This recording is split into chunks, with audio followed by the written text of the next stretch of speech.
Hello, mythology students.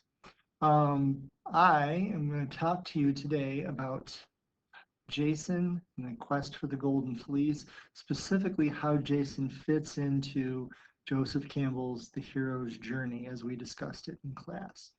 Now, I'm going to do my best not to go over things that you already know because of the study guide. So if you haven't read the chapter and you haven't done the study guide, this is not going to make much sense to you. Just a fair warning. So we're going to start with Jason's separation and training with the wise guide. We are starting there because that with Jason, that actually comes before his call to adventure. Jason's separation comes about because his uncle Peleus wants to kill him as an infant. Peleus the usurper, of course, took the kingdom away from Jason's father. And so Jason had to be sent to the original wise guide, Chiron. Here is Chiron, the good centaur. This is golden-haired Jason. Oddly enough, I'd like to point out Jason is one of the only major heroes who does not have a god for a father or a mother. His great-grandfather is Zeus, but that's a couple generations back. Jason is also training with Chiron at the same time as Heracles. This strapping young fellow right here is Heracles. This little guy back here is Jason. The odd part is that Jason is much older than Heracles. Heracles is still like a grade schooler here, and Jason's supposed to be almost a grown man.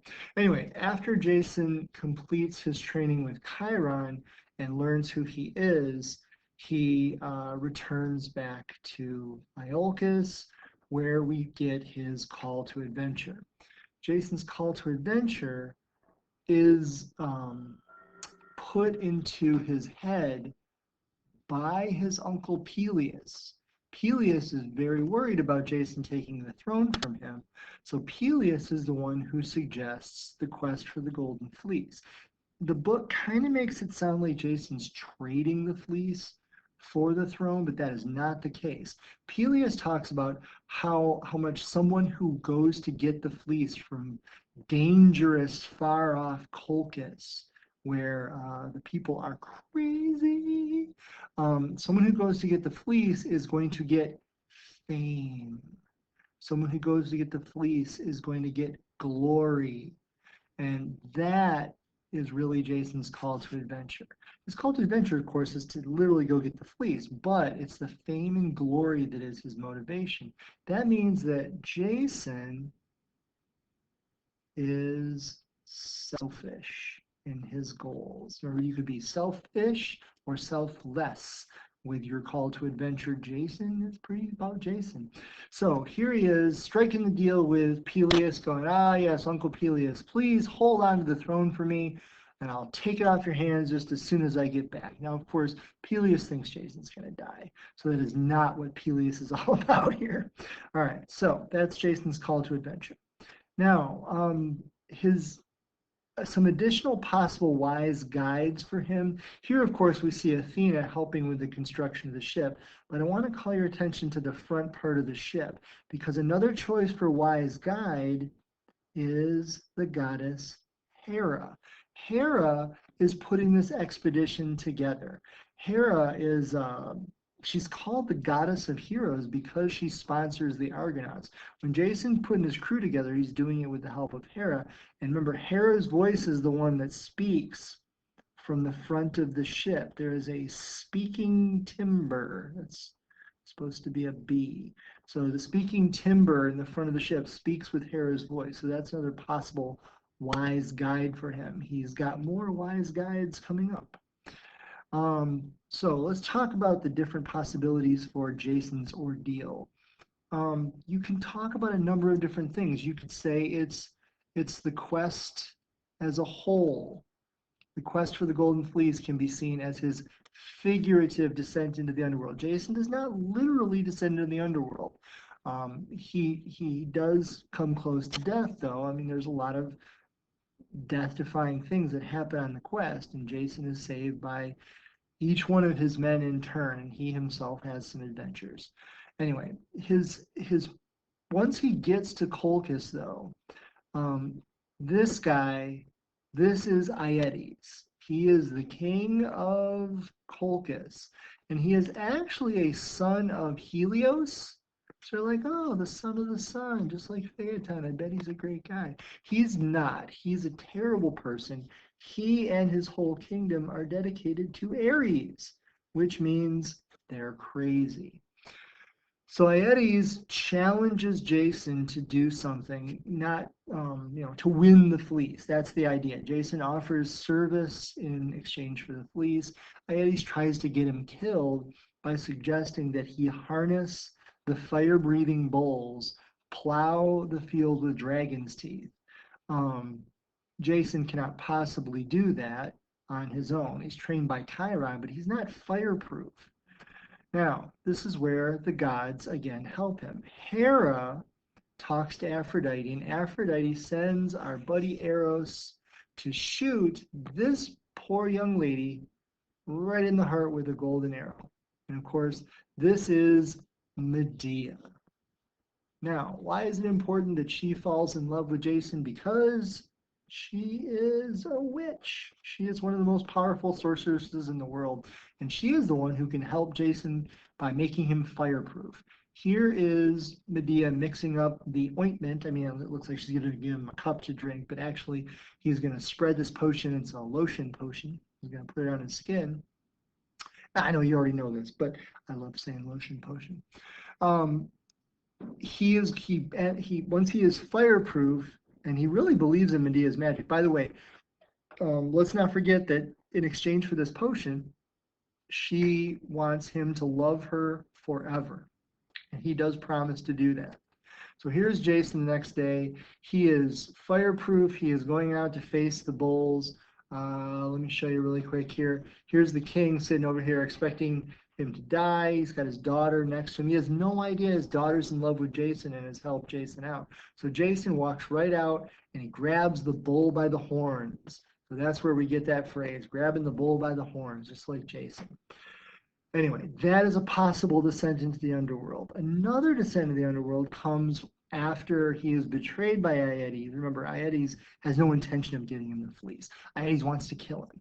But Medea warns him, and Jason says, well, you've done what you need to do. Now I'm going to go do what I do. I'm going to go defeat the dragon that guards the fleece, and I'm going to steal the fleece. And Medea says, I don't think that's a good idea. And she uses her magic to ask the gods to send Jason a vision. Here's Jason's vision. Jason falls asleep. He has this dream where he is eaten by the dragon. This is Athena going, yeah, you should probably let Medea help you. And Jason's like, okay. And so the dragon in his dream spits him up, but he actually does die in his dream. So that is a good candidate for his descent of the underworld, because he does really, undergo death during that dream.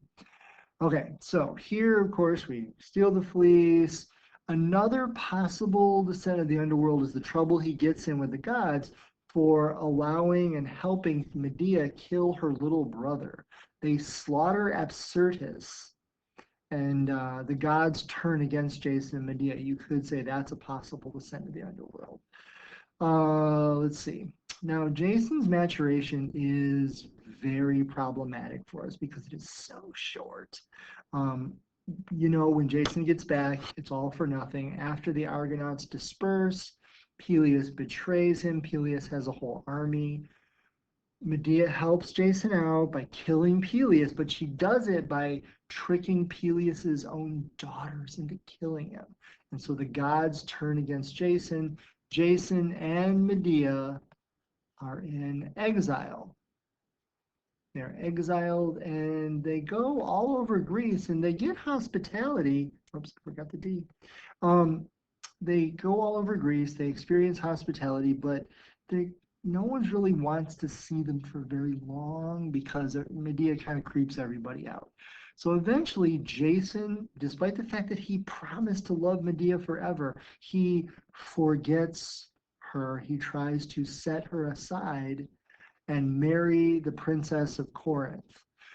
Medea not only kills the princess from Corinth, but Medea also kills her sons. She and Jason have two sons, and Medea kills her own sons. Apparently, because she is a powerful sorceress, Medea does not have to worry about the Furies. So she kills the sons. And here, when Jason comes to confront her, this is Jason kind of off camera down here. And here are the two dead boys laying here on this altar. And Medea is flying away in her dragon drawn chariot, which means at the end of the story, Jason is alone. He's alone and he is friendless. And he actually wanders back up to Iolcus, where they won't even let him in the city. He is down at the beach. That's supposed to be an S. He is down at the beach in the wreck of the Argo. They pulled the Argo up on shore, and the Argo has been rotting there for 10 years, and he is sleeping in the Argo. And one day, he is sitting on the beach, and he is thinking about all of his glory days, and he cries out to Hera, Hera, why have you forsaken me? And the speaking timber, remember the speaking timber? The speaking timber speaks one last time with Hera's voice and says, I'm the goddess of marriage, and you betrayed your wife. And Jason lets out a, oh. And then the speaking timber breaks off the Argo, falls on his head, and kills him. So, Jason's maturation, his realization is this moment right here. That's all the maturation he really gets. That's kind of sad. But if you look at it like maybe a little justice there for the way he treated Medea. You guys get to decide. Well, that is Jason and his hero's journey. So have a great day.